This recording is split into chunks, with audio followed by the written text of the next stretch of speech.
नमस्कार प्यारे विद्यार्थियों, अवसर एकेडमी के इस प्लेटफॉर्म पर आपका एक बार फिर से स्वागत है।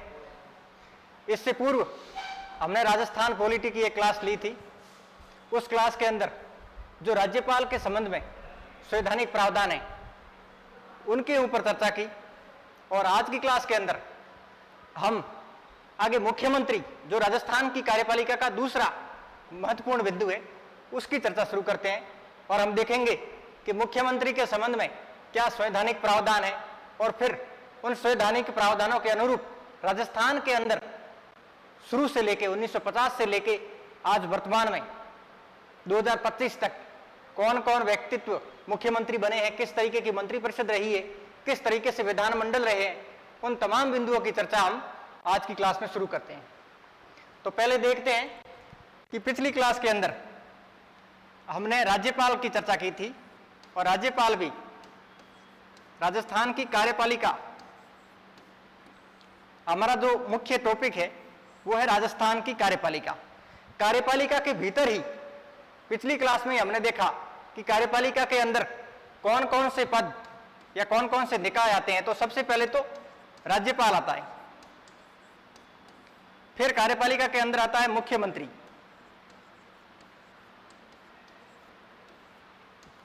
फिर आती है मुख्यमंत्री की मंत्रिपरिषद,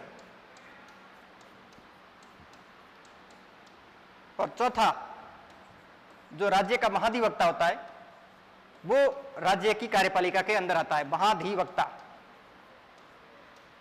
advocate general of the state. तो इन चारों से मिलकर किसी भी राज्य के लिए कार्यपालिका का निर्माण होता है। पिछली क्लास के अंदर हमने राज्यपाल आर्टिकल 152 से लेके 162 तक एक एक करके हमने देख लिए थे। राज्यपाल जो कि राज्य का मुखिया होता है। हम पहले समझ लेते हैं कि राज्यपाल और मुख्यमंत्री के अंदर अंतर क्या है, दो अलग अलग पदों का निर्माण क्यों किया गया है। हमारे संविधानवेताओं को क्या आवश्यकता थी कि दो अलग अलग पद बनाए, मुख्यमंत्री या फिर राज्यपाल किसी एक पद का निर्माण ही कर देते। तो इन दो अलग अलग पदों की क्या आवश्यकता रही, और फिर इन दो अलग पदों के अंदर अंतर क्या है। तो राज्यपाल को राज्य का मुखिया कहते हैं, जबकि मुख्यमंत्री सरकार का मुखिया होता है। मुख्यमंत्री सरकार का मुखिया होता है, यानी कि राज्यपाल हेड ऑफ द स्टेट होता है, जबकि मुख्यमंत्री हेड ऑफ द गवर्नमेंट नहीं। Thank you. राज्यपाल को हेड ऑफ द स्टेट कहते हैं और मुख्यमंत्री को हेड ऑफ द गवर्नमेंट कहते हैं, यानी कि जो शासन व्यवस्था है उसका अध्यक्ष होता है, जो शासन अध्यक्ष होता है वो मुख्यमंत्री होता है। हमारे संविधान के अंदर जो संविधानवेताओं ने जिस सरकारी प्रणाली का, जिस सरकार की प्रणाली का, टाइप्स ऑफ गवर्नमेंट का चुनाव किया है वो है संसदीय व्यवस्था। और संसदीय व्यवस्था के अंदर हमने जब संविधान की विशेषताओं की एक क्लास इंडियन पॉलिटी के तहत जो ली उसमें चर्चा की। यदि आपने वो क्लास नहीं देखी है तो उसे भी देखें, ताकि संविधान की जो मूल विशेषताएं हैं, संविधान की विशेषताओं के नाम से उस क्लास को यूट्यूब के ऊपर डाला गया है इंडियन पॉलिटी वाली प्लेलिस्ट के अंदर।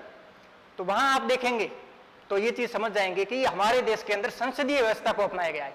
और संसदीय व्यवस्था से क्या तात्पर्य होता है, संसदीय व्यवस्था का मतलब ये होता है कि वहां पर दो मुखिया होंगे। एक तो मुखिया होगा जो कि स्टेट का मुखिया होगा, जो कि संवैधानिक मुखिया होगा, जो कि औपचारिक मुखिया होगा, और दूसरा मुखिया जो मुख्यमंत्री के रूप में है राजस्थान के अंदर, वो शासन का अध्यक्ष होगा, गवर्नमेंट का अध्यक्ष होगा, जिसे शासनाध्यक्ष कहते हैं या फिर जिसे राज्य का वास्तविक मुखिया कहते हैं। यदि हम केंद्र स्तर पर बात करें तो वहां पर भी संसदीय व्यवस्था है, और राज्य स्तर पर बात करें तो यहां पर भी संसदीय व्यवस्था है। आप इस चीज को लेकर कंफ्यूज ना हो कि संसद तो केवल संघ के अंदर होती है, केंद्र सरकार में जो कि दिल्ली के अंदर है, राज्य सरकारों के अंदर संसद तो होती ही नहीं है। तो फिर वहां संसदीय व्यवस्था कैसे हो सकती है, इसको लेकर आप उलझन में ना रहे, क्योंकि सभी राज्यों के अंदर, जो भी भारत के 28 राज्य है, सबके अंदर संसदीय व्यवस्था का प्रावधान है। क्योंकि हमारी संसदीय व्यवस्था सभी राज्यों और केंद्र के स्तर पर अपनाई गई है। और संसदीय व्यवस्था से मोटा मोटी मतलब ये है कि वहां पर दो कार्यकारी मुखिया होते हैं, एक तो जो वास्तविक मुखिया होता है और एक नाम मात्र का मुखिया होता है। सेंटर के स्तर पर बात करें तो वास्तविक मुखिया प्रधानमंत्री होता है और नाममात्र का राष्ट्रपति, और राज्यों के स्तर पर हम बात करें तो जो वास्तविक मुखिया होता है वो मुख्यमंत्री होता है, और जो नाममात्र का मुखिया होता है वो राज्यपाल होता है। तो राज्यपाल की हमने पिछली क्लास के अंदर पूरी संवैधानिक प्रावधानों के संबंध में चर्चा कर ली थी। आज की क्लास में हम जो दूसरा महत्वपूर्ण पद है मुख्यमंत्री, उनकी चर्चा शुरुआत करते हैं कि संविधान के अंदर मुख्यमंत्री को लेकर क्या प्रावधान किए गए, और फिर एक एक करके हम शुरुआती पहले मुख्यमंत्री हीरालाल शास्त्री से लेकर वर्तमान में श्री भजनलाल जी शर्मा तक चर्चा करेंगे। तो हम आज के टॉपिक की शुरुआत करते हैं मुख्यमंत्री। पहले संवैधानिक प्रावधानों के संबंध में जान लेते हैं और फिर जो व्यवहारिक पॉलिटिक्स है उनको समझेंगे। मुख्यमंत्री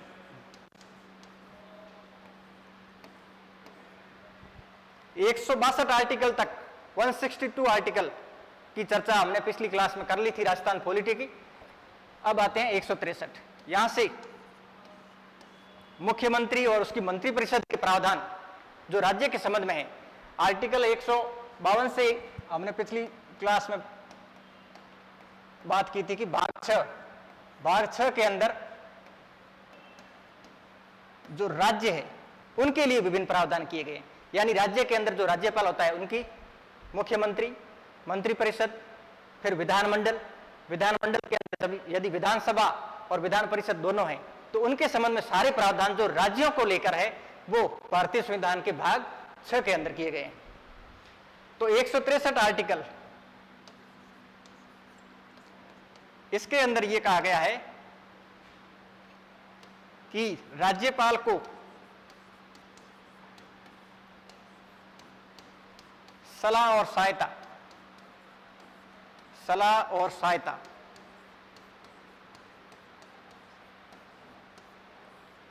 देने के लिए एक मंत्री परिषद होगी।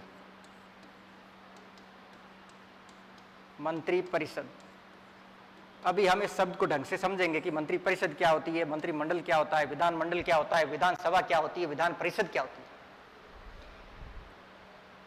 तो सलाह और सहायता के लिए, क्योंकि जो भी कार्यपालिका के काम किए जाते हैं वो राज्यपाल के नाम से किए जाते हैं, तो क्या राज्यपाल अकेला पूरे राज्य के तमाम कार्यपालिका के काम कर सकता है?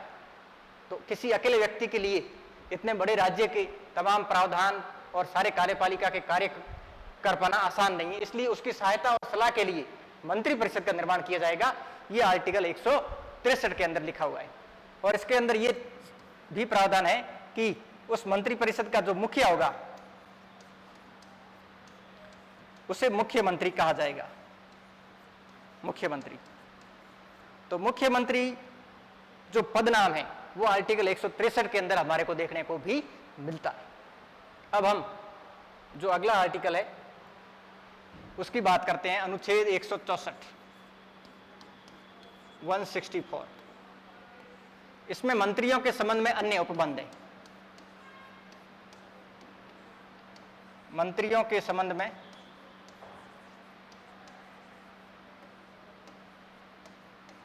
अन्य उपबंध यानी प्रावधान, जो मंत्रियों को लेके संविधान के अंदर और जितने प्रावधान है वो आर्टिकल 164 के अंदर है। तो इसके अंदर क्या प्रावधान है? इसके अंदर ये लिखा गया है, सबसे पहले तो मुख्यमंत्री पद, कि मुख्यमंत्री की नियुक्ति राज्यपाल के द्वारा की जाएगी। राज्यपाल मुख्यमंत्री की नियुक्ति करेगा। मुख्यमंत्री को नियुक्त करेगा, इस शब्द को ध्यान रखें कि नियुक्त करेगा, अपॉइंट करेगा। अपॉइंट किया जाता है मुख्यमंत्री को राज्यपाल के द्वारा। ये कभी आपको एग्जाम के अंदर सवाल पूछा जा सकता है, कोटेशन के तौर पर भी पूछा जा सकता है कि मुख्यमंत्री निर्वाचित होता है या मुख्यमंत्री नियुक्त किया गया होता है।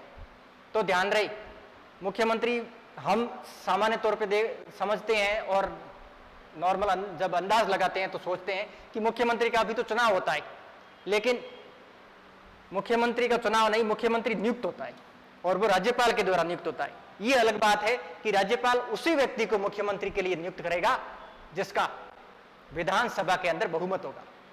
उस बहुमत वाले दल के नेता को राज्यपाल मुख्यमंत्री नियुक्त करता है। फिर इसके अंदर अगला प्रावधान मंत्रियों के संबंध में, हमने मुख्यमंत्री तो बना दिया, राज्यपाल जी ने मुख्यमंत्री के रूप में जो विधानसभा के अंदर बहुमत दल का नेता है उसको मुख्यमंत्री नियुक्त कर दिया।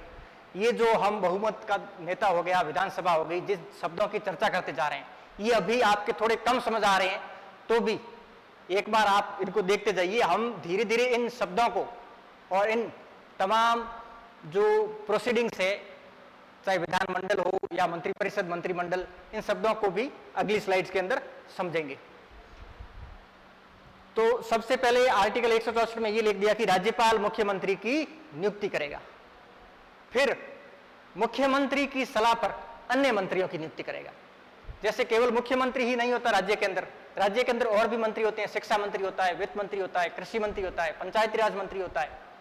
तो उन तमाम मंत्रियों की नियुक्ति भी राज्यपाल करता है, लेकिन मुख्यमंत्री की सलाह पर करता है। तो अन्य मंत्रियों की नियुक्ति राज्यपाल मुख्यमंत्री की सलाह पर करेगा, क्योंकि अब मुख्यमंत्री बना दिया गया है। मुख्यमंत्री बना दिया है तो मुख्यमंत्री नाम सुझाएंगे कि इस व्यक्ति को मंत्री बना दिया जाए और उस व्यक्ति को राज्यपाल मंत्री के रूप में शपथ दिला देगा। यानी इस बात से और क्या स्पष्ट हुआ कि मुख्यमंत्री और जितने भी राज्यों के अंदर मंत्री बनते हैं उनको शपथ दिलाने का कार्य कौन करता है? राज्यपाल करता है, गवर्नर करता है। फिर आर्टिकल 164 में ये चीजें जब संविधान का निर्माण हुआ उस समय लिख दी गई। धीरे धीरे स्थितियां इस कदर बनती गई और राज्यों की पॉलिटिक्स देखें तो केंद्र की पॉलिटिक्स से भी ज्यादा जटिल होती है। तो यहां पर और विपक्षी दलों को या फिर गठबंधन सरकारों के अंदर कई सारे दलों को एक साथ जोड़ने के लिए, अलग अलग दलों को शामिल करने के लिए बहुत ज्यादा मंत्री बनाए जाने लग गए। यानी कि यदि 100 एमएलए है तो 100 में से 20-20, 30-30 मंत्री बनाए गए ताकि सबको खुश करके साथ में रखा जा सके। इसलिए बाद में एक प्रावधान ये ऐड करना पड़ा कि ज्यादा मंत्री नहीं बनाए जाएं। एक मंत्री बनाने की भी लिमिट होनी चाहिए। ऐसे नहीं कि जितने भी विधायक बने वो उनमें से ज्यादा लोगों को खुश करने के लिए हमने मंत्री बना दिए। तो पहले मैं इन चीजों को थोड़ा क्लियर कर देता हूं कि मंत्री कौन होता है, कैसे बनता है, पहले हम ये समझ लेते हैं ताकि जो संवैधानिक प्रावधान है वो आपको अच्छे से समझ आ सके। क्योंकि संविधान के अंदर पहले कार्यपालिका दी गई है, उसके बाद विधानमंडल दिया गया है। बेहतर होता यदि विधानमंडल के प्रावधान थोड़े पहले होते, क्योंकि विधानमंडल के अंदर से ही कार्यपालिका का निर्माण होता है। इसलिए हम पहले मोटा मोटी विधानमंडल किस तरीके से बनता है वो देख लेते हैं और फिर मंत्री का। तो जैसे हम राजस्थान के संदर्भ में बात करें, ये राजस्थान का एक नक्शा है। यहां पर 200 एमएलए बनते हैं, टोटल 200 विधायक बनते हैं। इन 200 विधायकों का हर 5 साल के अंतर से चुनाव होता है और चुनाव में ये 200 विधायक जीतकर पहुंचते हैं विधानसभा, जो कि जयपुर के अंदर स्थित है। जयपुर की इस विधानसभा के अंदर पहुंचते हैं। अब 200 एमएलए में से जिस पार्टी के पास आधे से ज्यादा एमएलए होंगे वो सरकार का निर्माण करेगी, यानी 101 पर बहुमत होगा। अब 101 एमएलए जिस किसी एक पार्टी के होंगे उस पार्टी का मुख्यमंत्री बनेगा, उस पार्टी की सरकार बनेगी, उस पार्टी की मंत्रिपरिषद बनेगी। वर्तमान में हम देखें तो राजस्थान के अंदर भारतीय जनता पार्टी, जो अभी 2023 का चुनाव हुआ, पिछला 2024 का, सॉरी, सबसे पहले 2023 का चुनाव हुआ है। विधानसभा के लिए 2023 में चुनाव हुआ है और लोकसभा के लिए 2024 में चुनाव हुआ है। तो 2023 के चुनाव के अंदर भारतीय जनता पार्टी 114 सीटें जीत गई और चाहिए थी 101 सीटें। इसलिए जो बहुमत का आंकड़ा है, यानी कि आधे से ज्यादा सीटें जीतने पर वहां उस पार्टी का मुख्यमंत्री बनेगा और उस पार्टी की सरकार बनेगी। तो भारतीय जनता पार्टी की सरकार बनती है राजस्थान के अंदर, क्योंकि 101 का ये जादुई आंकड़ा पार कर लिया है। अब जब बहुमत किसका हो गया, जब 114 सीटें जीती तो भारतीय जनता पार्टी का बहुमत हो गया। अब भारतीय जनता पार्टी के तमाम विधायक इकट्ठे होते हैं और अपने में से ही जो 114 विधायक है वो अपने इन तमाम जीते हुए विधायकों में से ही एक व्यक्ति को सदन का नेता घोषित करते हैं। सदन कौन सा? विधानसभा। या विधानसभा में ये लोग चुन के गए तो विधानसभा के अंदर सदन का नेता का चुनाव किया जाता है और सदन के नेता के रूप में फिर भजन लाल जी शर्मा को चुना गया और सदन के नेता को राज्यपाल द्वारा मुख्यमंत्री नियुक्त कर दिया जाता है। तो इस तरीके से राज्यपाल ने श्री भजन लाल जी शर्मा को राजस्थान का मुख्यमंत्री नियुक्त कर दिया और अब मुख्यमंत्री के सलाह के ऊपर मुख्यमंत्री ने जो नाम सुझाए उन्हीं नामों को राज्यपाल ने मंत्री नियुक्त कर दिया और जो मंत्री बनाए जाते हैं वो भी इन्हीं विधायकों में से बनाए जाते हैं। इसी सदन के जो सदस्य हैं यानी जो विधायक हैं उन्हीं विधायकों में से उन एमएलएज को राजस्थान के मंत्री बनाए गए। यदि कोई एमएलए मंत्री नहीं है, यदि कोई मंत्री एमएलए नहीं है तो उसको भी 6 महीने के भीतर विधायक बनना होता है। तो ये हमने मोटा मोटी समझा कि किस तरीके से विधानसभा बनती है और फिर उस विधानसभा से मुख्यमंत्री और मंत्रिपरिषद का निर्माण होता है। या कुछ और शब्द भी हम क्लियर कर लेते हैं। एक होता है विधानमंडल।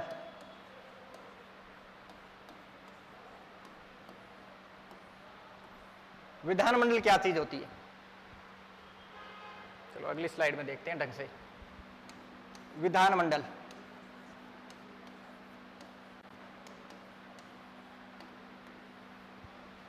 एक होती है विधानसभा, एक होती है विधान परिषद।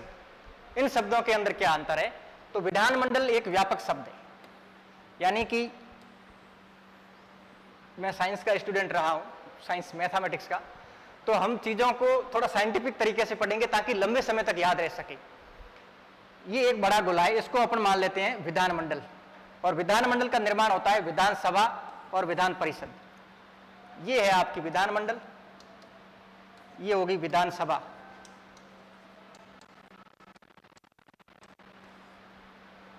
और ये है विधान परिषद।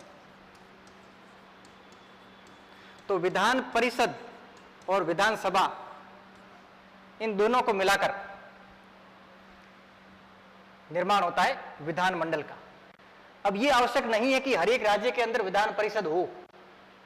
जैसे केंद्र के अंदर 2 सदन है, लोकसभा और राज्यसभा, उन दोनों सदनों को मिलाकर संसद का निर्माण होता है। उसी तरीके से यहां पर इन दोनों सदनों को मिलाकर विधानमंडल का निर्माण होता है। लेकिन केंद्र में तो जरूरी है राज्यसभा का होना, एक स्थायी सदन के रूप में राज्यसभा है, लेकिन राज्यों के अंदर यह आवश्यक नहीं है कि हर एक राज्य के लिए वहां पर विधान परिषद हो। जैसा कि हम राजस्थान के संदर्भ में बात करें तो हमारे यहां पर विधान परिषद का प्रावधान नहीं है, लेकिन भारत के कई राज्य, जो 5-6 राज्य है, उनके अंदर विधान परिषद का प्रावधान है। जैसे बिहार के अंदर हो गया, महाराष्ट्र के अंदर हो गया, आंध्र प्रदेश के अंदर हो गया, यूपी के अंदर हो गया। इन राज्यों के अंदर विधान परिषद का प्रावधान है और जहां पर विधान परिषद नहीं होती वहां केवल और केवल विधानसभा होती है और उस विधानसभा को ही विधानमंडल कह दिया जाता है।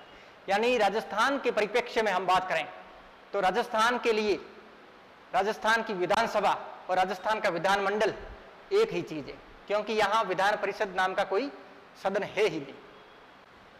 तो ये हमने इन 3 बिंदुओं की चर्चा की। अब देखते हैं जो मंत्री को लेके आपके कंफ्यूजन होते हैं उसको भी लगे हाथ सॉल्यूशन कर देते हैं। मंत्री परिषद, मंत्री परिषद, council of minister, council of ministers, और एक होता है मंत्री मंडल, कैबिनेट, मंत्रिमंडल जिसको बोलते हैं कैबिनेट। इनके अंदर क्या अंतर है? संविधान के अंदर जो मूल संविधान बनाया गया था 1950 में जो लागू हुआ था, उसके अंदर केवल और केवल इस शब्द का प्रयोग किया गया, मंत्रिपरिषद शब्द का ही प्रयोग किया गया। मंत्रिमंडल शब्द का कोई उल्लेख था ही नहीं। हालांकि बाद में कॉन्स्टिट्यूशनल अमेंडमेंट जो 44वां संविधान संशोधन किया गया उसके द्वारा कैबिनेट शब्द को आपातकालीन प्रावधानों के तहत आर्टिकल 352 के अंदर जोड़ दिया गया, लेकिन मंत्रिपरिषद शब्द ही केवल मूल संविधान के अंदर था। अब हम देख रहे हैं इन शब्दों के अंदर अंतर क्या है, कहां पर मंत्रिमंडल शब्द का यूज किया जाता है और कहां पर मंत्रिपरिषद शब्द का यूज किया जाता है।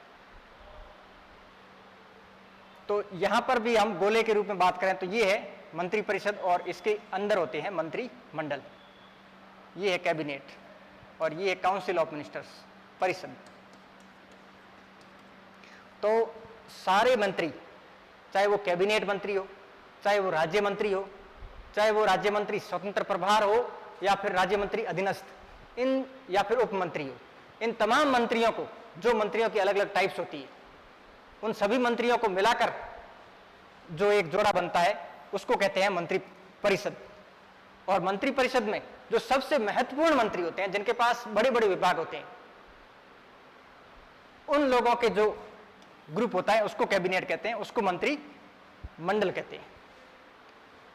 तो मंत्रिमंडल से तात्पर्य ये हुआ कि जो मुख्य विभाग है, जो मुख्य मंत्रालय है, उनको संभालने वाले मंत्री मंत्रिमंडल का निर्माण करते हैं, कैबिनेट का निर्माण करते हैं।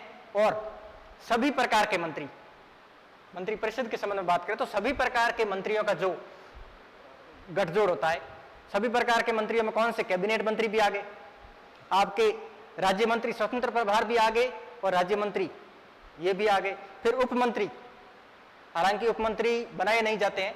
तो इन सभी मंत्रियों को मिलाकर जो एक ग्रुप का निर्माण होता है उसको काउंसिल ऑफ मिनिस्टर, मंत्रिपरिषद कहते हैं। तो ये शब्दावली हमने अब क्लियर कर ली। अब आगे जब हम क्लास के अंदर मंत्रिपरिषद या फिर मंत्रिमंडल या पिछली स्लाइड की हम जो चर्चा की विधानमंडल, विधानसभा और विधान परिषद, इन शब्दों को जब यूज करेंगे तो आपके दिमाग के अंदर ये चीजें होनी चाहिए कि एग्जैक्टली किस बिंदु की बात हो रही है। अब हम आते हैं वापस आर्टिकल 164 की ओर।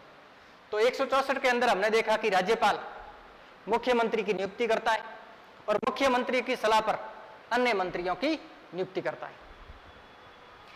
फिर कालांतर में जब बहुत ज्यादा संख्या में मंत्री बनाए जाने लगे तो संविधान संशोधन किया गया और मंत्रियों की संख्या को सीमित कर दिया गया। 91वां कॉन्स्टिट्यूशनल अमेंडमेंट 2003 किया गया और इसके तहत आर्टिकल 164 ए 164 का पहला प्रावधान ये हो गया और इसमें ए जोड़ दिया गया और ये प्रावधान किया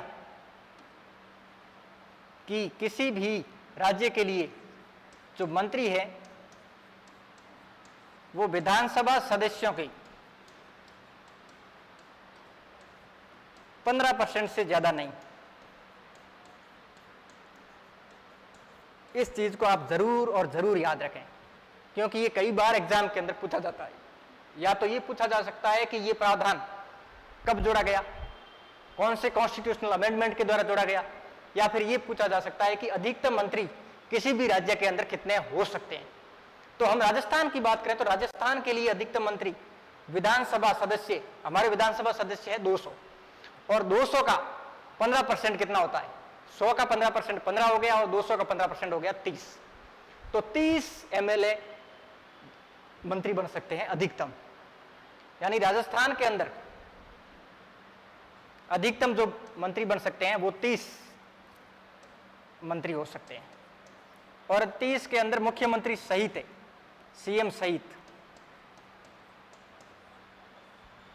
तो ये प्रावधान बाद में कॉन्स्टिट्यूशनल अमेंडमेंट 91 के द्वारा 2003 में जोड़ दिया गया कि विधानसभा सदस्यों के 15% से ज्यादा मंत्री नहीं बनाए जा सकते मुख्यमंत्री सहित। तो मुख्यमंत्री सहित राजस्थान के अंदर कितने मंत्री हो सकते हैं, 30 मंत्री हो सकते हैं और न्यूनतम 12 मंत्री हो सकते हैं। ये प्रावधान भी इसके अंदर कर दिया गया।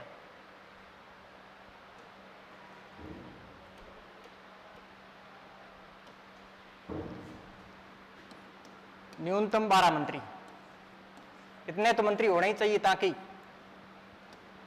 अलग अलग मंत्री होंगे तो कार्यों को समय भी दे पाएंगे और कुशल तरीके से कर पाएंगे। 12 मंत्री हो सकते हैं, मतलब न्यूनतम 12 मंत्री तो होना ही चाहिए और अधिकतम 15%। राजस्थान के संदर्भ में 30 मंत्री हो सकते हैं अधिकतम। फिर हम 164 के अगले प्रावधान की बात करते हैं, 162 का 164 का सेकंड उसके अंदर ये कहा गया कि जो मंत्रिपरिषद है, मंत्रिपरिषद शब्द से अब आप समझ रहे होंगे बेहतर ढंग से, यानी कि मंत्रियों का समूह, सभी प्रकार के मंत्रियों का समूह। मंत्रिपरिषद विधानसभा के प्रति सामूहिक रूप से उत्तरदायी होगी। विधानसभा के प्रति सामूहिक रूप से उत्तरदायी होगी, सामूहिक रूप से उत्तरदायी। ये स्टेटमेंट भी कई बार पूछा जाता है, हम समझते हैं कि इसका क्या आशय है। चूंकि ये जो मंत्रिपरिषद बनी है ये उन्हीं 200 एमएलए के बीच से बनी है, और उन 200 एमएलए में से 100 से ज्यादा एमएलए जब एक तरफ हुए, 100 से ज्यादा 101 का जो बहुमत है उसको हासिल किया, तभी तो मंत्रिपरिषद का निर्माण हुआ। इसलिए इस मंत्रिपरिषद का उत्तरदायित्व है उन तमाम विधानसभा के जो सदस्य हैं उनके प्रति। इन्हें जवाब देना होगा विधानसभा के अंदर कि वो किस तरीके से कार्य कर रहे हैं। विधानसभा के अंदर जब कोई सवाल पूछा जाएगा तो इन मंत्रियों को जवाब देना होगा, और विधानसभा कभी भी अविश्वास प्रस्ताव पारित करके इस मंत्रिपरिषद को भंग कर सकती है। यानी विधानसभा को लगे कि ये मंत्रिपरिषद ढंग से काम कर नहीं रही, तो विधानसभा के अंदर कोई प्रस्ताव लेके आए, जैसे राजस्थान की विधानसभा में प्रस्ताव लेके आए, 200 सदस्य हैं, उनमें से प्रस्ताव लाए और 100 से भी ज्यादा लोग, 100 से भी ज्यादा एमएलए ये बोलते हैं कि हमारे को ये वाली मंत्रिपरिषद पसंद नहीं है, इसके अंदर हम अपना अविश्वास रखते हैं, विश्वास नहीं रखते, तो उस समय इस मंत्रिपरिषद को भंग कर दिया जाएगा। इसलिए जरूरी है 164(2) के तहत कि ये मंत्रिपरिषद विधानसभा के प्रति सामूहिक रूप से उत्तरदायी है। यानी राजस्थान की जो मंत्रिपरिषद है उसमें जितने भी सदस्य हैं वो व्यक्तिगत तौर पर नहीं बल्कि सामूहिक तौर पर सभी मिलकर इस विधानसभा के प्रति उत्तरदायी है। फिर हम और अगले प्रावधान की बात करते हैं, 164(30) 164 का थर्ड, इसके अंदर है शपथ। मुख्यमंत्री और मंत्री इनको शपथ दिलाने का काम करेगा राज्यपाल। राज्यपाल द्वारा इन्हें शपथ दिलाई जाती है, और ये राज्यपाल के प्रसाद पर्यंत जो मंत्री बनाए जाए हैं वो राज्यपाल के प्रसाद पर्यंत पद पर रहते हैं, प्लेजर ऑफ द गवर्नर। तो ये राज्यपाल के प्रसाद पर्यंत, राज्यपाल के प्रसाद पर्यंत से तात्पर्य ये हुआ कि वास्तविक रूप से तो मुख्यमंत्री के प्रसाद पर्यंत है, मुख्यमंत्री की इच्छा के अनुसार है, राज्यपाल के प्रसाद पर्यंत ये इनका कार्यकाल होता है। किनका? मंत्रियों का कार्यकाल।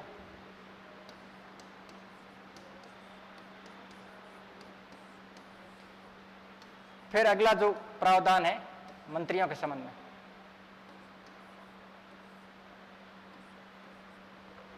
अगला प्रावधान ये है कि जो मंत्री है उनके वेतन भत्ते,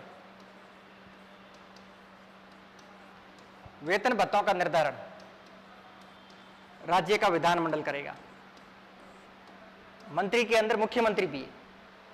मंत्रिपरिषद जो हमने देखी उस मंत्रिपरिषद के अंदर मुख्यमंत्री भी शामिल होता है। मुख्यमंत्री भी तो एक मंत्री है, हाँ, वो उन तमाम मंत्रियों के अंदर सबसे प्रमुख मंत्री है, सबसे पहला मंत्री है, वो अपने समकक्षों के अंदर प्रथम है। यानी अपन किसी क्लास की बात करें तो क्लास के अंदर सभी स्टूडेंट बराबर होते हैं, लेकिन मॉनिटर उन सभी स्टूडेंट के बीच पहला स्टूडेंट है। तो उसी तरीके से सभी मंत्रियों में, उन सभी समकक्ष मंत्रियों के अंदर मुख्यमंत्री पहला व्यक्ति होता है। तो मंत्री और मुख्यमंत्री है, इनके वेतन भत्तों का निर्धारण विधानमंडल द्वारा किया जाएगा, और राजस्थान के संदर्भ में विधानसभा ही विधानमंडल है। तो ये वाले कुछ प्रावधान हमने आर्टिकल 164 के अंदर देखे। अब हम आर्टिकल अगले की ओर चलते हैं, 165, अनुच्छेद 165। हालांकि इसका डायरेक्ट रिलेशन मुख्यमंत्री से नहीं है, लेकिन राजस्थान की कार्यपालिका, उसके अंदर हमने एक पद देखा था, राज्य का महाधिवक्ता, राज्य का महाधिवक्ता। तो उनको लेकर एक आर्टिकल है, इसलिए इसकी भी बीच में चर्चा करके इस पद को यहीं पे अपन कवर कर लेते हैं। राज्य का महाधिवक्ता, यहां पर सवाल बढ़ने का सबसे ज्यादा चांस इतना ही है, अंदर से नहीं बनेगा, RSSB बोर्ड के संदर्भ में कि राज्य का महाधिवक्ता वो भारतीय संविधान के कौन से आर्टिकल के तहत इसका प्रावधान किया गया है, तो आर्टिकल 165 में राज्य के महाधिवक्ता का उल्लेख है। अब राज्य के महाधिवक्ता की नियुक्ति कौन करेगा, तो राज्यपाल करेगा। राज्यपाल इसकी नियुक्ति करता है और ये कब तक पद पर रहता है, इसका कार्यकाल होता है राज्यपाल के प्रसाद पर्यंत, यानी जब तक उनकी इच्छा है तब तक ये पद पर बने रहेंगे। और महाधिवक्ता के रूप में क्या किसी भी व्यक्ति को बनाया जा सकता है? नहीं, संविधान के अंदर स्पष्ट लिखा गया है कि राज्यपाल उस व्यक्ति को महाधिवक्ता के लिए नियुक्त करेगा जो हाईकोर्ट के जज के समकक्ष योग्यता रखता हो। वो व्यक्ति जो हाईकोर्ट का जज बनने के लायक है, ऐसे ही व्यक्ति को राज्य का महाधिवक्ता बनाया जाएगा। और महाधिवक्ता बनाया क्यों जाता है? महाधिवक्ता का पद इसलिए क्रिएट किया गया ताकि राज्य को विधि के मामलों में कोई सलाह और सहायता की आवश्यकता होती है तो उस समय उसका निपटारा महाधिवक्ता के द्वारा किया जाता है। ये आर्टिकल 165 के अंदर है। अगला आर्टिकल 166, अनुच्छेद 166,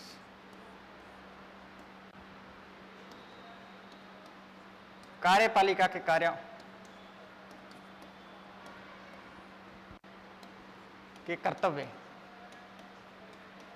जो भी कार्यपालिका के काम होंगे, तमाम कार्य, जैसे राजस्थान के अंदर जो मंत्री परिषद के द्वारा काम किए जाते हैं, चाहे वो भर्तियां करवाना हो या जैसे यहाँ पर RPSC के द्वारा विभिन्न जो अधिकारी RAS हो, RPS हो, उनकी भी जब नियुक्ति की जाती है, उनको पद पर अपॉइंट किया जाता है, तो वहां पर भी ये आता है कि राज्यपाल की आज्ञा से, तो सारे काम राज्यपाल के नाम से किए जाएंगे, राज्यपाल के नाम से। ये प्रावधान है 166 के अंदर। ये इतना आपके लिए इंपॉर्टेंट आर्टिकल नहीं है, आप चाहे तो इसको आराम से भूल सकते हो। आर्टिकल 166 को थोड़ी अजीब सी बात हो गई कि ऐसा आर्टिकल जो आपके लिए महत्वपूर्ण नहीं है लेकिन आप पढ़ रहे हो, क्योंकि बीच में आ गया तो हमने देख लिया। लेकिन ये वाला याद जरूर रखना, राज्य का महाधिवक्ता जो याद रखना है वो मैं बीच में बता दूंगा कि इसको थोड़ा इंपॉर्टेंट है। और इसके भी अंदर वाली बातों के बजाय जो इसका टाइटल है, टाइटल क्या हुआ? राज्य का महाधिवक्ता, अनुच्छेद 165। 166 भी देख लिया और अब है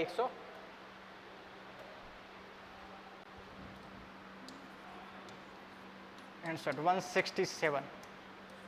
ये फिर से जानने लायक समझने लायक एक अनुच्छेद है। इसमें है मुख्यमंत्री का दायित्व। क्योंकि हम मुख्यमंत्री को पढ़ रहे हैं तो मुख्यमंत्री का क्या दायित्व है, क्या ड्यूटीज है। ड्यूटीज, ये मुख्यमंत्री का दायित्व है। अब जो इसके अंदर प्रावधान आएंगे उनके बारे में बात करें कि मुख्यमंत्री के क्या क्या दायित्व है। संविधान के अंदर मुख्यमंत्री को कौन से दायित्व दिए गए, तो आर्टिकल 167 के तहत इसके 3 दायित्व है, जिसमें पहला कि जो प्रशासन वो विधि के संबंध में वीर निश्चय कर लिए गए, वीर निश्चय यानी कोई निर्णय ले लिए हैं प्रशासन को चलाने के लिए या विधि निर्माण के संबंध में वीर निश्चय कर लिए, उनकी सूचना राज्यपाल को दे। राज्यपाल को दे। कौन देगा? मुख्यमंत्री। ये मुख्यमंत्री का दायित्व है कि प्रशासन ने या फिर विधि के संबंध में कोई वीर निश्चय मंत्री परिषद ने कर लिया है तो उसकी सूचना राज्यपाल को प्रदान करे। ये वाला पहला दायित्व है। और दूसरा दायित्व, राज्यपाल के मांगने पर वही प्रशासन वो विधान संबंधी कोई वीर निश्चय कर लिया है और राज्यपाल द्वारा मांगा जाए, राज्यपाल के मांगने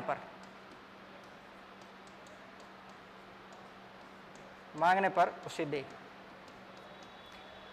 पहला जो प्रावधान है उसके अंदर तो ये है कि प्रशासन और विधि का कोई वीर निश्चय जो मंत्री परिषद ने कर लिया है उसके संबंध में राज्यपाल को सूचना दे दी। लेकिन यदि सूचना नहीं दी गई तो फिर राज्यपाल सूचना मांग सकता है कि भाई आपने जो मंत्री परिषद ने या मुख्यमंत्री साहब ने जो काम किया है उसकी सूचना मेरे को दीजिए।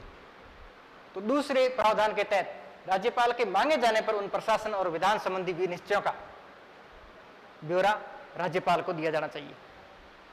फिर तीसरा जो प्रावधान है, तीसरा प्रावधान उसकी मंत्रिपरिषद के विचार में लाया जाए। आप एक शब्दावली इतनी याद रखें, बाकी अपन इसकी ढंग से समझते हैं।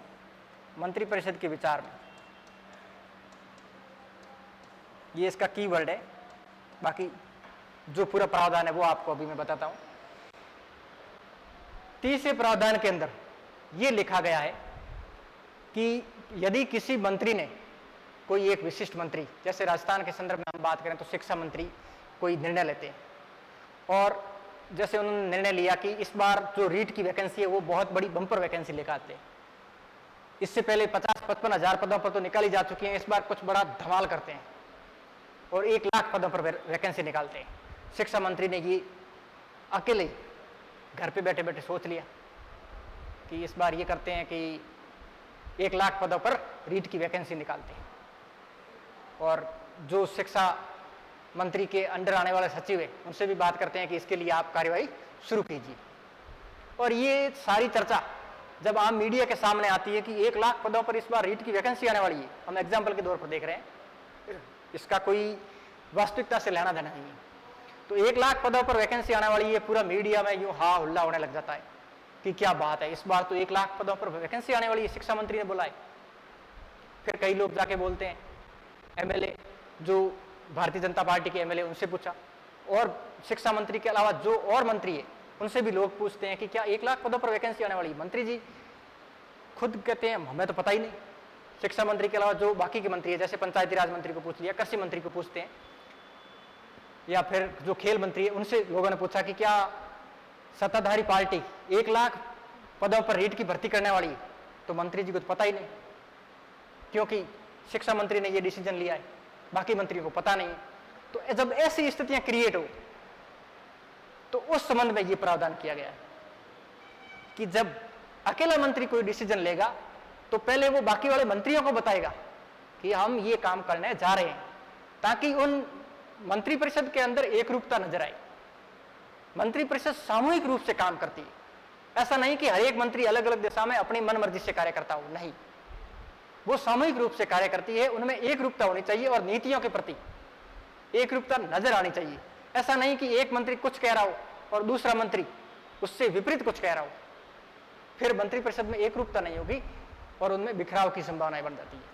इसलिए ये प्रावधान इस संदर्भ में है कि यदि किसी मंत्री ने कोई निर्णय ले लिया है और वो मंत्रिपरिषद के विचार में नहीं लाया गया है, तो वो मुख्यमंत्री से अपेक्षा करेगा कि पहले उसे मंत्रिपरिषद के विचार में लाया जाए और फिर उस पर अमल किया जाए, कार्रवाई की जाए। तो इसकी जो शब्दावली 163 में जो लिखा गया है वो ये है कि किसी मंत्री ने विनिश्चय कर लिया है, विनिश्चय यानी कि कोई निश्चय कर लिया है और वो मंत्रिपरिषद के समक्ष न लाया गया हो, यानी बाकी मंत्रियों को पता नहीं हो, तो राज्यपाल मुख्यमंत्री से ये अपेक्षा करेगा कि उस विनिश्चय को पूरे मंत्रिपरिषद के समक्ष लाया जाए, और ये दायित्व है मुख्यमंत्री का। तो ये मुख्यमंत्री की 3 दायित्व है, 3 ड्यूटीज है मुख्यमंत्री की राज्यपाल को जानकारी देने के संबंध में। तो मुख्यमंत्री को लेके जो हमारे संविधान के अंदर प्रावधान थे वो इतने ही थे। आर्टिकल 163 से हमने देखा, वहां पर मुख्यमंत्री की सबसे पहले चर्चा की गई और राज्यपाल को सलाह और सहायता देने के लिए मंत्रिपरिषद बनेगी और उस मंत्रिपरिषद का मुखिया होगा मुख्यमंत्री। फिर 164 के अंदर जो कि डायरेक्टली सीएम को समर्पित एक आर्टिकल है, उसमें कहा गया कि राज्यपाल मुख्यमंत्री की नियुक्ति करेगा और मुख्यमंत्री की सलाह पर अन्य मंत्रियों की नियुक्ति करेगा। फिर 165 के अंदर राज्य के महाधिवक्ता की हमने बात कर ली। 166 के अंदर जो कार्यपालिका के काम है वो राज्यपाल के नाम से किए जाएंगे, वो बड़े प्रावधान देख लिए। और 166 के अंदर जो 3 दायित्व मुख्यमंत्री के हैं राज्यपाल के प्रति, उनकी चर्चा की। लगभग कितने टाइम की क्लास हो चुकी है देख लेता हूं मैं, अभी थोड़ी सी और बची है। तो आगे की क्लास में हम ये चर्चा शुरू करते हैं कि जो संवैधानिक प्रावधानों के अनुरूप मुख्यमंत्री राजस्थान में किस तरीके से बनना शुरू हुई और पहले मुख्यमंत्री से लेके वर्तमान मुख्यमंत्री तक कौन कौन व्यक्ति मुख्यमंत्री बने हैं, आपके एग्जाम में उन मुख्यमंत्रियों के संबंध में किस तरीके से सवाल बन सकते हैं, उन तमाम तथ्यों को भी आगे की बची हुई शेष क्लास में देखते हैं। ये वाले प्रावधान तो आपको अच्छे से समझ में आ गए होंगे। कुछ शब्दावलियों की भी हमने चर्चा की, जिनका हम क्लास के अंत में वापस रिवीजन भी कर लेंगे। अब हम देखते हैं राजस्थान के मुख्यमंत्री, एक एक करके सबकी चर्चा करते हैं। राजस्थान के मुख्यमंत्री, पूरी लिस्ट देखते हैं।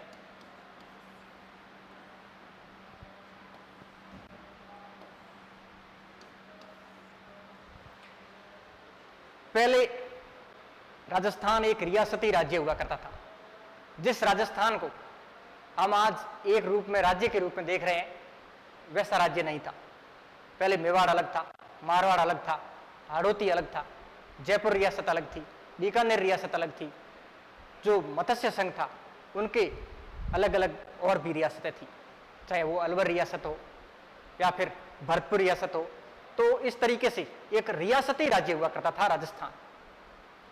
और संविधान निर्माण और संविधान के लागू होने के बाद भी 1956 तक राजस्थान एक रियासती राज्य के तौर पर ही रहा। तो जब राजस्थान का एकीकरण हुआ, आप हिस्ट्री के अंदर पढ़ेंगे, अभिषेक सर जो आपको राजस्थान की हिस्ट्री पढ़ा रहे हैं, तो उसमें आप देखेंगे कि राजस्थान का एकीकरण के बाद जब 1 नवंबर 1956 को पूरा एकीकरण हो गया और जो वर्तमान स्वरूप है राजस्थान का वो हम देखते हैं, तो उस समय जो राजस्थान का निर्माण हुआ वो आज यथावत एक राजस्थान है। उससे पहले स्थितियां अलग थी।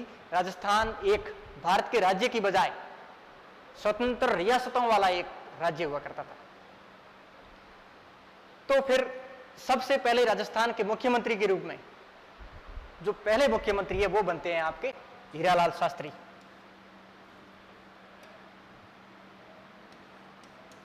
हीरालाल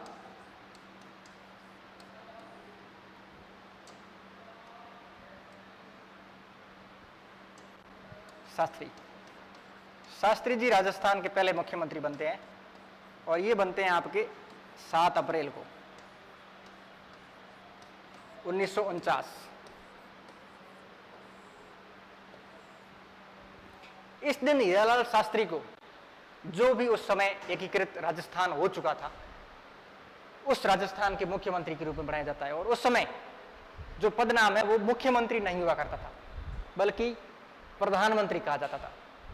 तो एक तरीके से जब 1949 में हीरालाल जी शास्त्री मुख्यमंत्री बने तो उन्हें राजस्थान के मुख्यमंत्री की बजाय प्रधानमंत्री कहा जाता था। और इन्हें प्रधानमंत्री कहा गया जनवरी 1950, जब हमारा 26 जनवरी को संविधान लागू हुआ, उस तारीख तक इन्हें राजस्थान के प्रधानमंत्री के रूप में जाना जाता था, हीरालाल शास्त्री को। फिर जब संविधान लागू हो गया और राज्यों के लिए मुख्यमंत्री पद नाम से प्रावधान कर दिया गया, तो हीरालाल शास्त्री को भी मुख्यमंत्री कहा जाने लगा। और ये 1951 तक, 1949 से लेके 1951 तक राजस्थान के मुख्यमंत्री रहते हैं और पहले मुख्यमंत्री के रूप में हीरालाल शास्त्री का कार्यकाल जाना जाता है।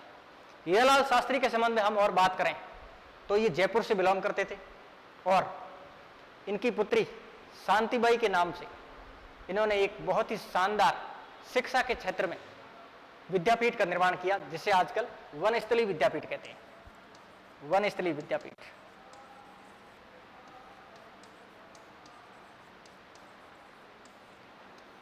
उन्नीस 1935 में वनस्थली विद्यापीठ बनाते हैं और ये वर्तमान में है आपके निवाई टोंक के अंदर।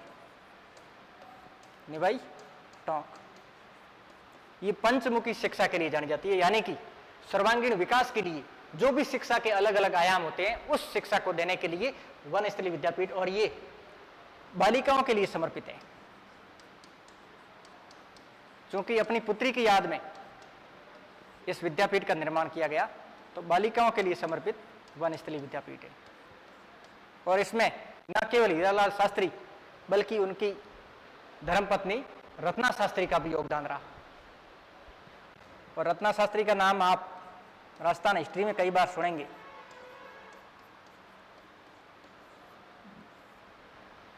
और रत्ना शास्त्री वो महिला है, बेशक हीरालाल शास्त्री की धर्मपत्नी तो है ही, लेकिन इनकी एक स्वतंत्र पहचान भी है। इन्होंने राजस्थान के स्वतंत्रता संग्राम के अंदर भी भाग लिया। इन्होंने महिला शिक्षा को बढ़ावा देते हुए वनस्थली विद्यापीठ की स्थापना में भी अपना योगदान दिया। साथ ही साथ इनके जो बेहतर कार्य थे, चाहे वो शिक्षा के क्षेत्र में हो, चाहे वो सामाजिक और सांस्कृतिक योगदान हो, इस हेतु इनको पद्म पुरस्कार भी दिया गया। तो राजस्थान से पद्मश्री प्राप्त करने वाली यदि कोई पहली महिला थी तो वो रत्ना शास्त्री थी, जो कि हीरालाल जी शास्त्री की पत्नी हुआ करती थी। हालांकि बेहतर होगा कि हम हीरालाल शास्त्री की पत्नी के रूप में याद रखने की बजाय उनको एक स्वतंत्र अस्तित्व के रूप में, स्वतंत्र व्यक्तित्व के रूप में उनको हम याद रखें, रत्ना शास्त्री का नाम। ये हमने बात की राजस्थान के पहले मुख्यमंत्री, जिसे पहले प्रधानमंत्री कहा जाता था, हीरालाल शास्त्री की। अब आते हैं जो दूसरे मुख्यमंत्री बने, CS वेंकटाचार्य।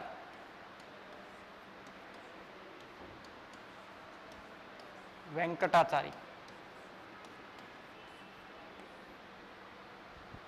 जो कि एक ICS अधिकारी थे, इंडियन सिविल सर्विसेज। आज हम जिसको IAS कहते हैं, इंडियन एडमिनिस्ट्रेटिव सर्विस कहते हैं, उस समय ICS पद नाम हुआ करता था, इंडियन सिविल सर्विसेज। तो ये एक अधिकारी थे और इनको भारत सरकार के द्वारा राजस्थान का मुख्यमंत्री अपॉइंट किया गया था, मनोनीत किया गया था, ICS अधिकारी। और ये रहते हैं आपके 1951 के ही कुछ टाइम पीरियड में, जनवरी के अंदर बनते हैं और 1951 के लास्ट में इनका कार्यकाल खत्म कर दिया जाता है। ये एक ICS अधिकारी थे, इस बात को भी आप याद रखें। और भारत सरकार द्वारा मनोनीत, भारत सरकार द्वारा मनोनीत थे। और इस समय जो मंत्रिपरिषद थी वो सबसे छोटी मंत्रिपरिषद के रूप में जानी जाती है। केवल 2 ही लोग उस समय की मंत्रिपरिषद के अंदर थे। इनके बाद राजस्थान के तीसरे मुख्यमंत्री बनते हैं जयनारायण व्यास।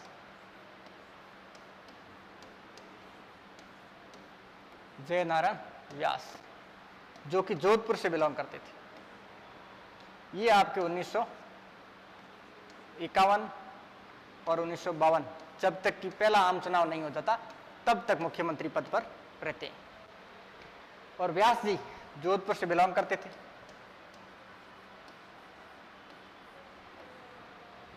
आप जब राजस्थान हिस्ट्री के अंदर जो स्वतंत्रता संग्राम की चर्चा करते हो, उस स्वतंत्रता संग्राम को पढ़ते हो, तो उस समय भी जयनारायण व्यास का काफी नाम आपको आता है, आपके समक्ष आता है। और ये एक कांग्रेसी दिग्गज नेता हुआ करते थे राजस्थान के अंदर। जयनारायण व्यास की उपाधियों की बात करें तो इनकी बड़ी अजब गजब उपाधियां हैं। ये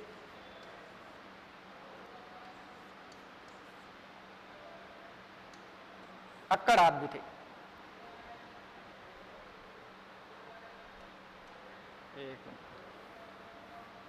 इनकी एक उपाधि ये भी कही जाती है लक्कड़। अपने नॉर्मल बोलचाल की भाषा में कहते हैं कि बहुत लक्कड़ आदमी और लौठवा आदमी। तो इस तरीके से जयनारायण व्यास भी, इनकी ये उपाधि है कि वो लक्कड़ आदमी, यानी उनकी जो कद काठी थी वो भी काफी लक्कड़ आदमी वाले व्यक्तित्व स्वरूप थी। और जो इनके बोलने का तरीका था, एक ऊंची आवाज में और एक दम्भ भरी आवाज में, गर्व से भरी आवाज के अंदर ये जब बोलते थे, तो इस कारण इनकी उपाधि रखी गई लक्कड़। और ओघड़, शेर ए राजस्थान, शेर ए राजस्थान, इस उपाधि से भी जयनारायण व्यास को जाना जाता है।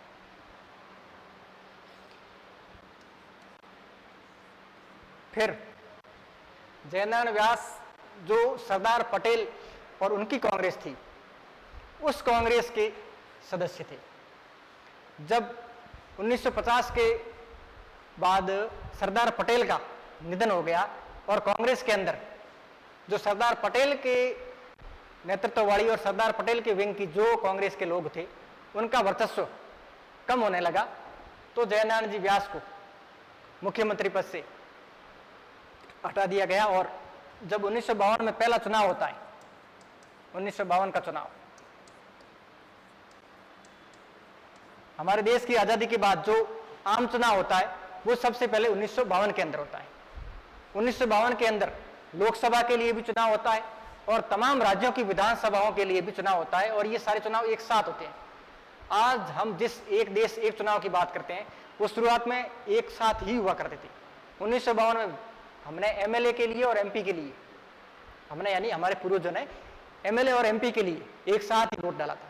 तो 1952 के अंदर चुनाव होते हैं, और 1952 के चुनाव के दौरान जयनारायण व्यास राजस्थान के मुख्यमंत्री थे। लेकिन उस समय जयनारायण व्यास 1952 के चुनाव में हार जाते हैं। 1952 में ये 2 सीट से खड़े होते हैं और दोनों ही सीटों से इनको हार का सामना करना पड़ता है। शायद इसके पीछे इनका जो ये व्यवहार था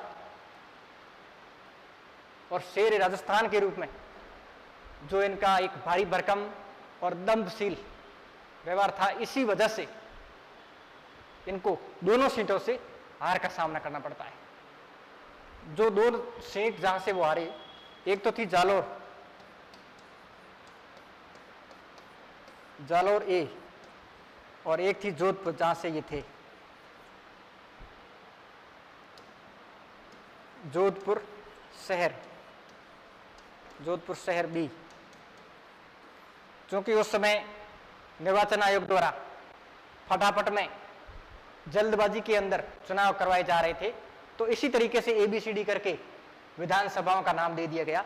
तो जालोर ए और जोधपुर शहर बी, इन दोनों सीटों से जयनारायण व्यास चुनाव लड़ते हैं, लेकिन दोनों सीटों से इनको हार का सामना करना पड़ता है। और जब हार का सामना करना पड़ता है, जो व्यक्ति एमएलए नहीं बन पाया, फिर उसको एक मुख्यमंत्री के रूप में स्वीकार करना आसान नहीं होता। इसलिए जयनारायण व्यास पद छोड़ देते हैं और राजस्थान के पहले निर्वाचित मुख्यमंत्री बनते हैं टीकाराम पालीवाल।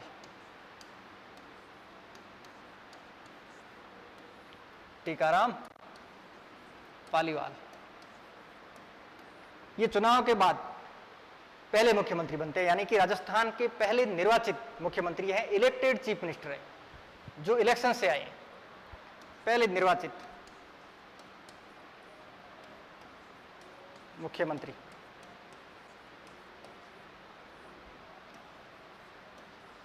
चूंकि व्यास जी ने भी देखा कि मैं दोनों सीटों से जब हार गया हूं, तो किसी ऐसे व्यक्ति को कुछ समय के लिए मुख्यमंत्री बना देता हूं, ताकि दोबारा जब मैं जीत के आऊंगा 5-6 महीने बाद, हमारे यहाँ प्रावधान है कि उपचुनाव हो जाते हैं, एक सीट को खाली करने के बाद 6 महीने के भीतर उसको फिर से भरा जाता है। तो व्यास जी ने उसके बाद जो किशनगढ़ की सीट है, किशनगढ़ की सीट पर चांदमल मेहता विधायक हुआ करते थे, चांदमल जी मेहता ने इस्तीफा दिया और वहां किशनगढ़ सीट से जयनारायण व्यास फिर से चुनाव जीतते हैं। इन 1952 के चुनाव के 6 महीने बाद जो उपचुनाव होता है, उस उपचुनाव में किशनगढ़ सीट से जयनारायण व्यास जीतकर राजस्थान की विधानसभा में पहुंचते हैं। तो जब पहले वो चुनाव के अंदर हार गए, तो एक ऐसे व्यक्ति को उन्होंने मुख्यमंत्री बनाना उचित समझा जो दोबारा उनके कहने पे वापस हट जाए और व्यास जी के लिए मुख्यमंत्री की कुर्सी है उसको छोड़ दे। इसलिए टीकाराम पालीवाल को मुख्यमंत्री बनाया। और पालीवाल ने, जैसा कि व्यास जी से वादा किया था कि आप जब जीत के आओगे तो आपको आपकी कुर्सी में हम वापस दे देंगे। तो टीकाराम पाली कितने एक सरल व्यक्तित्व के धनी रहे होंगे, जिन्होंने मुख्यमंत्री पद को इस तरीके से छोड़ दिया। और न केवल मुख्यमंत्री पद को छोड़ा, बल्कि एक तरीके से हम कहें तो राजस्थान की पॉलिटिक्स के अंदर ये पहली बार ही हुआ होगा जब एक मुख्यमंत्री रहा हुआ व्यक्ति बाद में उप मुख्यमंत्री बनता है। पहले टीकाराम पालीवाल मुख्यमंत्री थे, इसके बाद जब जयनारायण व्यास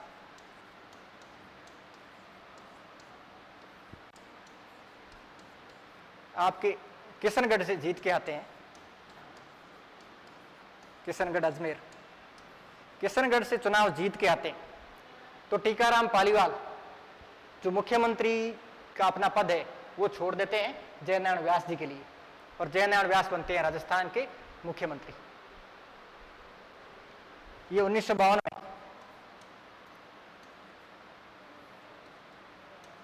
1952 के शुरुआत में ही मार्च के अंदर मुख्यमंत्री बनते हैं और अक्टूबर के अंदर ये पद को त्याग देते हैं, क्योंकि जयनारायण व्यास फिर से सदन के अंदर प्रवेश कर चुके हैं। और जयनारायण व्यास जब मंत्री बनते हैं तो इस समय जो टीकाराम पालीवाल पहले मुख्यमंत्री थे वो उप मुख्यमंत्री बनते हैं। तो मैं इसी चीज की बात कर रहा था पहले कि राजस्थान की पॉलिटिक्स में ऐसा कभी नहीं हुआ है कि कोई व्यक्ति पहले मुख्यमंत्री रहा और फिर उप मुख्यमंत्री रहा। ये तो एक तरीके से डिमोशन हो गया भाई। उप मुख्यमंत्री के बाद मुख्यमंत्री तो बनते हमने देखे, लेकिन कोई व्यक्ति पहले मुख्यमंत्री रहा हो और फिर उप मुख्यमंत्री का पद स्वीकार करे, ये एक विचित्र और रोमांचित करने वाली बात है। तो इस समय पालीवाल साहब, टीकाराम पालीवाल उप मुख्यमंत्री बनाया गया। जयनारायण व्यास जी के समय फिर व्यास जी 1952 से लेके 1954 तक राजस्थान के सीएम रहते हैं। फिर हमने इससे पहले जो शुरुआती 3 सीएम देखे, वो वाले सीएम इलेक्टेड नहीं थे, वो चुनाव से चुने गए नेता नहीं थे। और टीकाराम पालीवाल राजस्थान के पहले निर्वाचित मुख्यमंत्री थे। शुरुआत के जो तीनों ही मुख्यमंत्री, चाहे वो हीरालाल शास्त्री हो, CS वेंकटाचार्य हो या फिर जयनारायण व्यास, ये तीनों ही व्यक्ति संविधान सभा के सदस्य भी थे। तो शुरुआत के फर्स्ट, सेकंड और थर्ड जो मुख्यमंत्री है, ये तीनों ही कॉन्स्टिट्यूशनल असेंबली के सदस्य थे। और इन तीनों का जन्म 1899 के अंदर हुआ। ये भी एक बड़े संयोग की बात है कि राजस्थान के शुरुआती तीनों मुख्यमंत्री 1899 के अंदर उनका जन्म हुआ। हालांकि मृत्यु अलग अलग समय पे हुई होगी। फिर हम देखते हैं कि जयनारायण व्यास जी एक ऐसे व्यक्ति थे जो निर्वाचित मुख्यमंत्री भी थे और मनोनीत मुख्यमंत्री भी। टीकाराम पालीवाल से पहले जब पहला आम निर्वाचन होता है, उस समय जयनारायण व्यास मुख्यमंत्री थे और वो चुनाव जीतकर मुख्यमंत्री नहीं बने, बल्कि जो भारत सरकार के द्वारा नियुक्त किए जाते थे उस तरीके से मुख्यमंत्री बने थे। और टीकाराम पालीवाल के बाद जब जयनारायण व्यास मुख्यमंत्री बनते हैं तो ये एक निर्वाचित मुख्यमंत्री है। इसलिए राजस्थान के संदर्भ में हम यदि ऐसे मुख्यमंत्री की बात करें जो मनोनीत भी है और निर्वाचित भी है, तो टीकाराम पालीवाल का नाम आता है।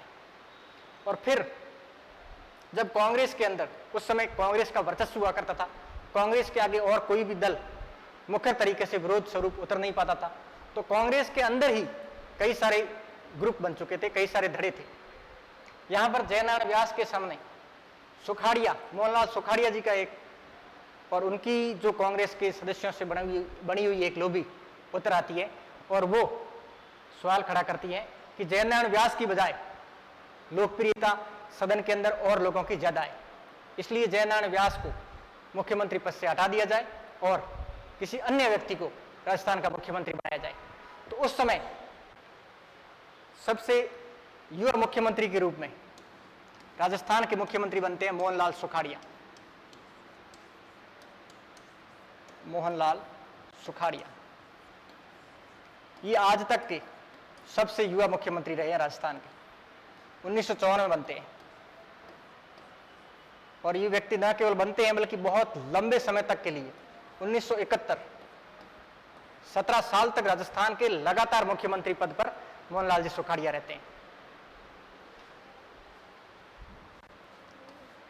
ये राजस्थान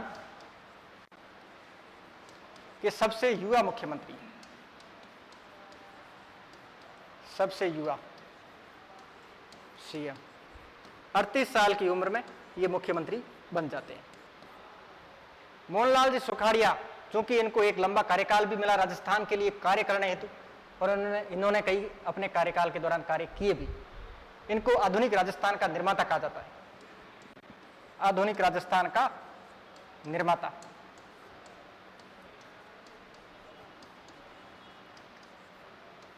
मोहनलाल सुखाड़िया को कहा जाता है। और इन्होंने क्या काम किया, इन्हीं के समय जो पंचायती राज व्यवस्था है, हम देखते हैं कि नागौर के बगदी गांव से 2 अक्टूबर 1959 को पंचायती राज व्यवस्था का शुभारंभ किया गया। तो वो भी जब पंचायती राज व्यवस्था लागू की गई उस समय भी सीएम थे सुखाड़िया साहब। तो पंचायती राज व्यवस्था की शुरुआत ये कहां से की गई थी, नागौर के बगदरी गांव से। 2 अक्टूबर 1958 को पंचायती राज व्यवस्था की शुरुआत की गई।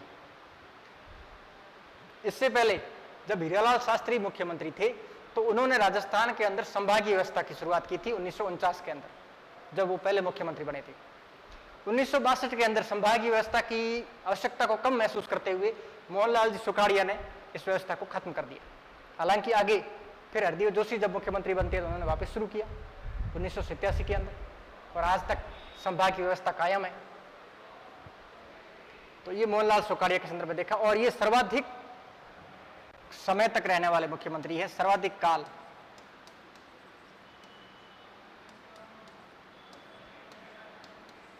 कितने 17 वर्ष तक राजस्थान के मुख्यमंत्री रहे हैं, और लगातार बीच में एक राष्ट्रपति शासन जरूर आया 1963 के अंदर, 1967 के अंदर राष्ट्रपति शासन एक बीच में गैप आता है, लेकिन उसके बाद भी फिर से 1963 से लेके 71 तक मोहनलाल जी सुखाड़िया राजस्थान के सीएम रहते हैं।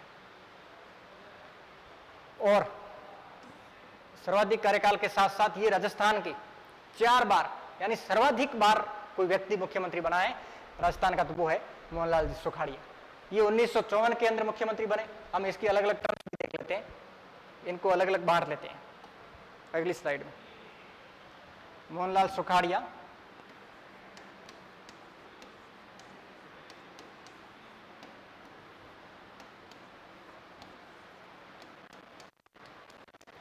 ये कब कब मुख्यमंत्री रहे। हमने देखा कि 1954 से लेके 1971 तक ये राजस्थान के मुख्यमंत्री रहे, 17 साल तक। सबसे पहले ये मुख्यमंत्री बनते हैं 1954 में, जयनारायण व्यास के इस्तीफे के बाद। 1954 से लेके 1957, जो कि 52 में सबसे पहले चुनाव हुए, फिर 5 साल बाद 1957 में दोबारा चुनाव होते हैं, और दोबारा चुनाव के बाद जब कांग्रेस जीत के आती है तो फिर से मोहनलाल सुखाड़िया को सीएम बनाया जाता है। तो फर्स्ट टर्म इनकी ये हो गई, सेकेंड टर्म में इनकी 1957 से लेके 1962 तक। फिर 62 के चुनाव में फिर से कांग्रेस जीती है, और 1962 से लेके 1967 तक सुखाड़िया फिर मुख्यमंत्री बनते हैं। और उसके बाद 67 के चुनाव में कांग्रेस को स्पष्ट तौर पर बहुमत नहीं मिलता है, और उन्हीं परिस्थितियों की नज़र में, उन्हीं परिस्थितियों को मद्देनजर रखते हुए राष्ट्रपति शासन लगाया जाता है। और राष्ट्रपति शासन को जब लगाया गया, लगभग 1 महीने का जो राष्ट्रपति शासन था, पहला राष्ट्रपति शासन जो 1963 के अंदर 1967 के अंदर राजस्थान में लगाया गया, उस समय सुखाड़िया साहब ने फिर इधर उधर से विधायकों का बंदोबस्त कर लिया, और फिर से 1963 में मुख्यमंत्री बनते हैं, और 71 तक। हालांकि चुनाव 72 में होने हैं, लेकिन इंदिरा गांधी ने, मोहनलाल जी सुखाड़िया का कद बढ़ता जा रहा था, क्योंकि 16-17 साल तक कोई व्यक्ति किसी राज्य का मुख्यमंत्री रह गया है, तो न केवल राज्य की पॉलिटिक्स बल्कि देश की पॉलिटिक्स में भी उसका नाम बड़ा हो जाने लगता है। और ये चीजें, और जो मोहनलाल सुखाड़िया का सिंडिकेट वाली कांग्रेस के प्रति झुकाव था, इस कारण मोहनलाल सुखाड़िया से 1971 में पूर्व प्रधानमंत्री इंदिरा गांधी द्वारा, उस समय की जो 1971 में प्रधानमंत्री इंदिरा गांधी जी थे, उनके द्वारा सुखाड़िया से इस्तीफा मांग लिया गया, और जो बचा हुआ 1 साल था 1971 से 72 में चुनाव होने थे, 5 साल का जो टेन्योर रहा, वो 1963 से लेकर 72 तक होने वाला था। तो 1 साल के लिए फिर बरकतुल्ला खान को सीएम बनाया गया, और 71 तक सुखाड़िया साहब का पीरियड पूरा हो जाता है। तो इस तरीके से 4 बार मुख्यमंत्री रहे हैं, सीएम रहे हैं सुखाड़िया साहब, और 17 वर्ष तक। तो एक बिंदु तो ये हो गया कि सर्वाधिक बार, और सर्वाधिक बार कितनी बार? 4 बार मुख्यमंत्री रहे हैं मोहनलाल सुखाड़िया।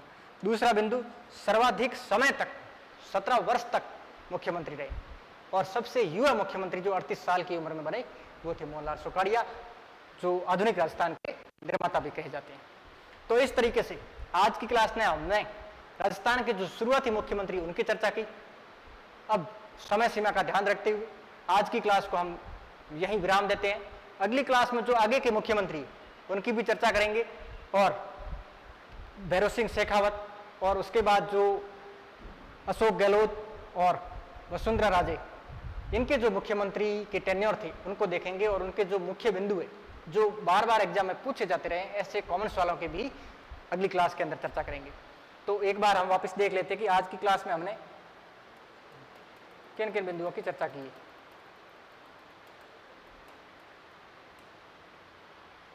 मुख्यमंत्री, सबसे पहले हमने कार्यपालिका के एक अंग के रूप में विभिन्न पदों की बात की। राज्यपाल को हम पढ़ चुके और मुख्यमंत्री, मंत्रिपरिषद और राज्य के महाधिवक्ता को भी आज की क्लास में हमने देख लिया।